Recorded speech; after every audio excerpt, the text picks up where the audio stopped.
Artigo 5 da Constituição Federal. Inciso 6. É inviolável a liberdade de consciência e de crença, sendo assegurado o livre exercício dos cultos religiosos e garantida, na forma da lei, a proteção aos locais de culto e às suas liturgias. Inciso 8.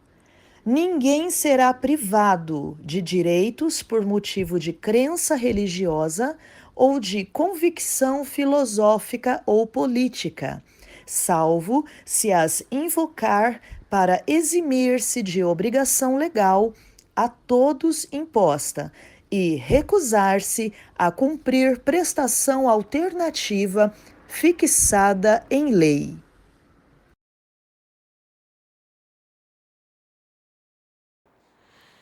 E interessante até mencionar essa questão do estoicismo, que esses tempos eu estava numa uma feira de livros, e aí eu vi lá é um livro devocional estoico, né? Que cada dia tem uma frase de um filósofo tal, que dá apoio de vida, né, para as pessoas.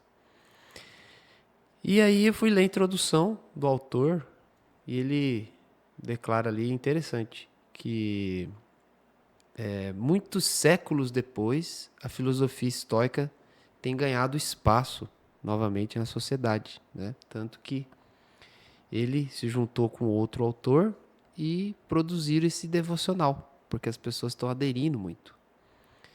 E eu fui fazer um cálculo, né? Desde a época que o estoicismo foi diminuindo a influência e juntamente com a ascensão da igreja cristã e tudo mais, eu fui entender o quê? Por que o estoicismo ele perdeu espaço? Porque a igreja atuou na terra. A unção de Deus, a revelação da palavra de Deus atuou. Isso eu estou falando mais, principalmente para o lado do ocidente, tá, gente? E o que aconteceu para que nas últimas décadas o estoicismo venha tomar lugar novamente, né? Porque a igreja tem diminuído a unção na terra. A igreja tem diminuído sua devoção a Deus, sua dedicação à palavra de Deus. Hoje é muito comum, às vezes você conversa com cristãos, né, que já tem um bom tempo aí de cristianismo, até pastores falam, né? Ah, antigamente a gente orava mais, antigamente a gente jejuava mais, antigamente a nossa conversa de crente era ir pro monte, orar, né? Hoje em dia não tem tanto isso, né?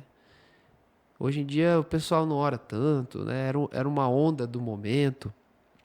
Alguns até chegam a pensar assim. Mas não é, gente. É que realmente aconteceu isso.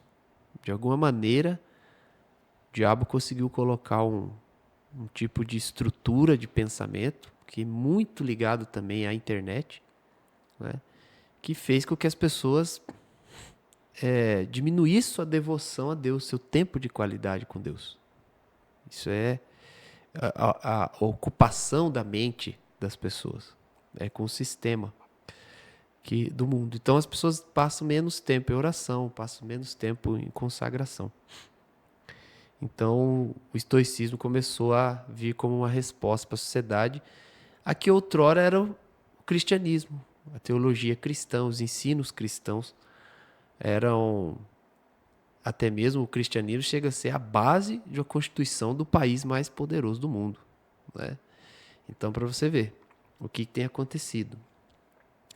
Então, não seja um cristão estoico, amém? Respeite a filosofia, mas viva o evangelho de Cristo, amém? Assim como foi falado nessa mensagem do evangelista pensador que nós colocamos hoje. Eu vou continuar aqui lendo, Êxodo 28:36 fala assim: faça um diadema de ouro puro e grave nele como se grava um selo, consagrado ao Senhor. Né?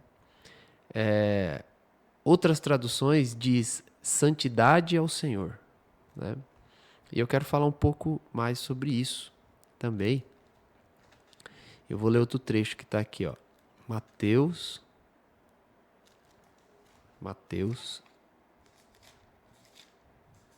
5, Sermão do Monte. Mateus 5:43. Tá aqui. Vocês ouviram o que foi dito: ame o seu próximo e odeie o seu inimigo. Mas eu digo: amem os seus inimigos e orem por aqueles que os perseguem, para que vocês venham a ser filhos de seu Pai que está no céu. Porque ele faz raiar o seu sol sobre os maus e bons e derrama chuva sobre justos e injustos. Se vocês amarem aqueles que os amam, que recompensa vocês receberão? Até os publicanos fazem isso. E se saudarem apenas os seus irmãos, o que estarão fazendo demais? Até os pagãos fazem isso. Portanto, sejam perfeitos, como perfeito é o Pai Celestial de vocês. Então eu quero comentar esses dois trechos, de uma maneira que a gente compreenda a verdade, tá? Que muitas vezes tem pessoas que têm contato com a palavra de Deus e aí tem aquela primeira impressão e até desiste, né? Até desistem de continuar a jornada em Cristo, porque você vê uma orientação dessa, Jesus falando para ser perfeito, aí você fala, ai meu Deus, e agora? Quem é perfeito? Ou às vezes a pessoa tem uma interpretação errada, né? Ela olha assim e fala assim, seja o perfeito, assim como eu já sou, né? Tem gente que é perfeito até demais, né? Se acha. Então, quer dizer, a pessoa tem são dois tipos de abordagem errada da mesma palavra, né? O primeiro olha e fala, nunca vou ser perfeito, então não é para mim. Aí o outro fala, isso aqui é para mim porque eu sou perfeito. Errou também, né? Então, qual que seria a abordagem certa, a mente de Deus? Ela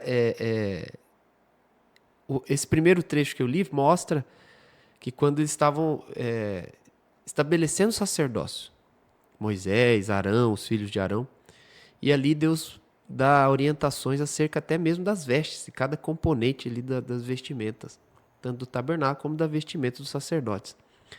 E aí quando chega nesse adereço, né, vamos dizer assim, da vestimenta do sacerdote, ele fala o quê?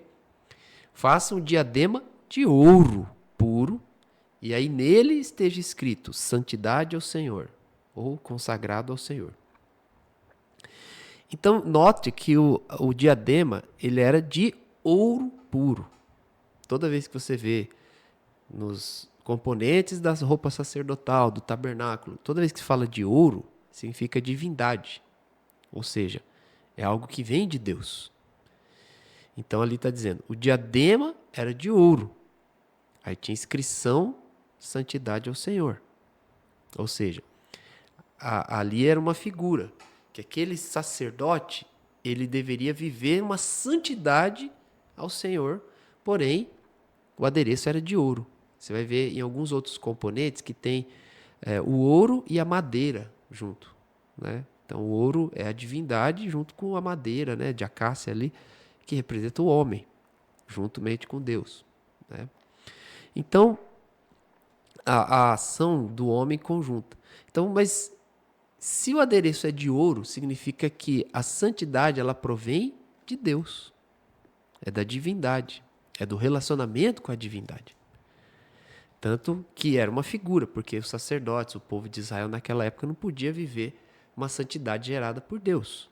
Por quê? Porque ainda não havia se cumprido, não havia se reconciliado o homem com Deus. Eles tinham a lei que eles tinham que obedecer, e na obediência da lei, eles cumpriam em parte a vontade de Deus, todo o plano de Deus de comunhão com o ser humano.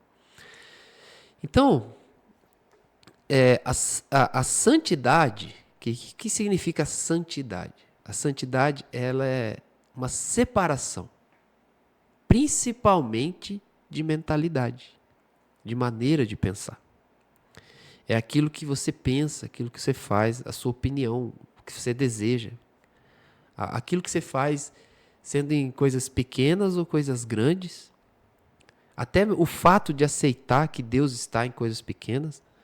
Tudo isso são pensamentos que vão gerar um caráter de santidade. A santidade que provém de Deus. Então, muitas vezes a gente erra tentando gravar o selo, né, da santidade ao Senhor na madeira, ou seja, na nossa força. Mas ele deve ser no diadema de ouro, porque provém de Deus. O que é a nossa força? A gente tentar ser santo. Nós tentarmos ser santos. Com a nossa força, sabe? Tentar controlar o pensamento, tentar controlar a atitude, tentar controlar a raiva, tentar controlar a arrogância, né, em parte.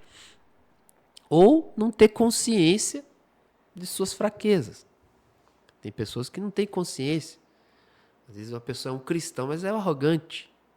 Ele não tem consciência de sua arrogância. Outro, ele é complexado demais e ele se vê como vítima. Só que se aos olhos de Deus ele não é vítima, ele está pecando, porque ele está renunciando o valor que ele tem em Cristo. Né? Durante muito tempo eu via isso, também passei por isso. Aquelas pessoas que são complexadas, sabe? Aquelas pessoas que são emocionalmente... Eu falo pessoa que já tem uma caminhada com Deus, tá, gente? E que está resistindo. Não estou falando da pessoa recém-convertida, que vem do mundo, maltratada pelo mundo, sofreu as consequências, seus pecados, seus atos no mundo. Ela precisa ser acolhida, precisa ser cuidada, ser lavada no sangue de Jesus, ser pastoreada, orientada até que ela venha crescer espiritualmente. Agora eu estou dizendo aquele que já tem uma caminhada com Deus e insiste em manter um complexo dentro de si.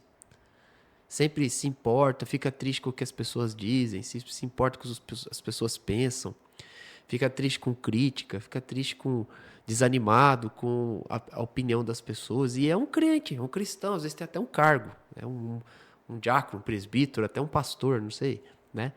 Então, a pessoa, ela tem sempre isso. Então, ela se acha vítima, coitada.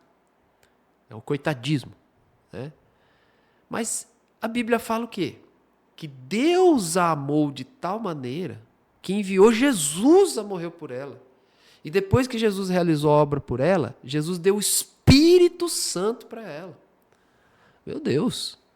Então isso é mais do que suficiente para ela se sentir, para ela crer que ela tem um valor, que ela tem um propósito para cumprir.